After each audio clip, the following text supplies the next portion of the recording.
কোনো সময় কোনো অন্যের সাথে আপোষ করেননি। রাজনীতির যে শিষ্টাচার এটাতে উনি চরম শিখিয়ে গেছেন আমাদের। ভারপ্রাপ্ত চেয়ারম্যান এবং ওনার ছোট ভাই আরাফাত রহমান কোকো, আমরা দুজনেই একই স্কুল থেকে পাশ করেছি। আমরা একটা অভিভাবক হারিয়েছি। ক্রিকেটের তো একটা ব্যাপার ছিলই, কিন্তু ওনার মতো নেত্রী, এরকম নেত্রী বাংলাদেশে আসবে কিনা আমরা সবাই জানি। আপসীর নেত্রী কেন ওনাকে বলা হয় আপনি জানেন। ওনার এই রাজনৈতিক জীবনের 40 বছর মতো উনি কোনো সময় কোনো অন্যের সাথে আপোষ করেননি এবং এই জন্য তিনি আপসীর নেত্রী হিসাবে। আর ওনার কাছ থেকে আমার মতো সবাই আপনারা কোনোদিন কোনো বাজে কথা শুনেননি।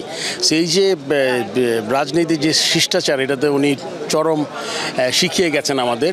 আমরা অবশ্যই দুঃখিত। এবং হ্যাঁ, ঠিকই বলেছেন, আমার ভারপ্রাপ্ত চেয়ারম্যান এবং ওনার ছোট ভাই আরাফাত রহমান কোকো, আমরা দুজনেই একই স্কুল থেকে পাশ করেছি। অ্যান্ড কোকোর সাথে তো আমার প্রায় 4 বছর আমি কাজ করেছি। আমি সিলেকশন কমিটির চেয়ারম্যান ছিলেন, উনি ডেভেলপমেন্টের চেয়ারম্যান ছিলেন।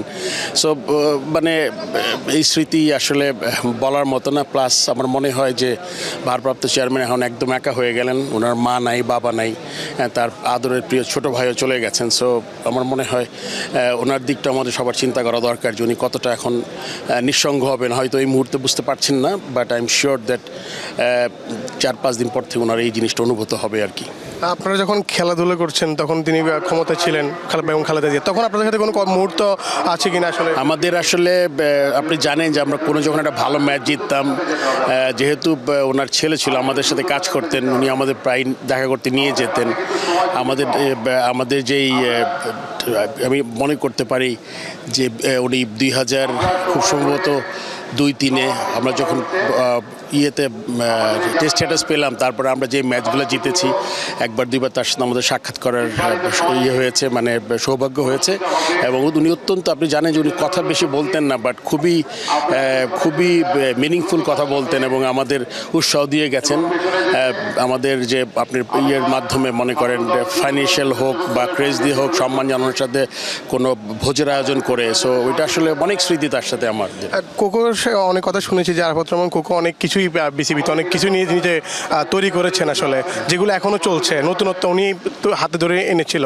তখনকার ওই জিনিসগুলো আসলে এখন কতটুকু কাজে লাগছে? আমার মনে হয় যে কোকো, যে আমরা যে মডার্ন ক্রিকেট অস্ট্রেলিয়ার সাথে যে চুক্তিটা হয়েছিল 2003 বা 2004 মনে হয়, এটা কিন্তু আমাদের শুরু আর কি। আমাদের যেই মডার্ন ক্রিকেটের সাথে পরিচিতি, রিচার্ড ম্যাকিন্সে একটা কোচ এনেছিলেন এবং ক্রিকেট অস্ট্রেলিয়ার সাথে আমাদের জানেন যে বায়োল্যাটারাল কিছু জিনিস ছিল। আমরা যেটা মনে করেন, আমরা ওখানে আমাদের একটা ইয়াং টিম খেলতে যেত প্রত্যেক বছর। সো এগুলো সব তখন থেকেই শুরু হয়েছে। আজকে আর দীর্ঘ করবো না আমার কথা। আমার মনে হয় আমরা সবার মতো আমিও খুবই মানে কি বলবো মর্মাহত ওনার মৃত্যুতে, এবং আমাদের আমরা একটা অভিভাবক হারিয়েছি। ধন্যবাদ। একটা শেষ প্রশ্ন করি যে আরাফাত রহমান কোকোর অনেক স্বপ্ন ছিল ক্রীড়াঙ্গন নিয়ে, এবং খালেদা জিয়ারও অনেক স্বপ্ন ছিল। তিনি কম কথা বলতেন কিন্তু তিনি কাজ করতে দিতেন। তারেক রহমানের জন্য আসলে এই ক্রীড়াঙ্গনের দায়িত্বটা কতটুকু পড়েছে তার কাছে? আই এম শিওর উনি তখন ওই ক্রীড়াঙ্গনের কোকোটাই বেশি দেখতে ক্রিকেটের সাথে জড়িত ছিল, কিন্তু সারাক্ষণই আই এম শিওর কোকো চেয়ারম্যানের সাথে যোগাযোগ করতেন, তারেক রহমানের সাথে। এবং তার থেকে আমরা একসাথে যে আপনি জানেন যে আমরা ডিওএইচএসে 2-1 ম্যাচও খেলেছি। সো তারও খুব ইন্টারেস্ট ছিল আমার মনে হয়, এবং আমি আশা করি এটা অব্যাহত থাকবে বাংলাদেশ ক্রিকেটের প্রতি তার, এবং শুধু ক্রিকেট না সব খেলার প্রতি, এবং তার শুভকামনা করছি আগামীতে। ধন্যবাদ।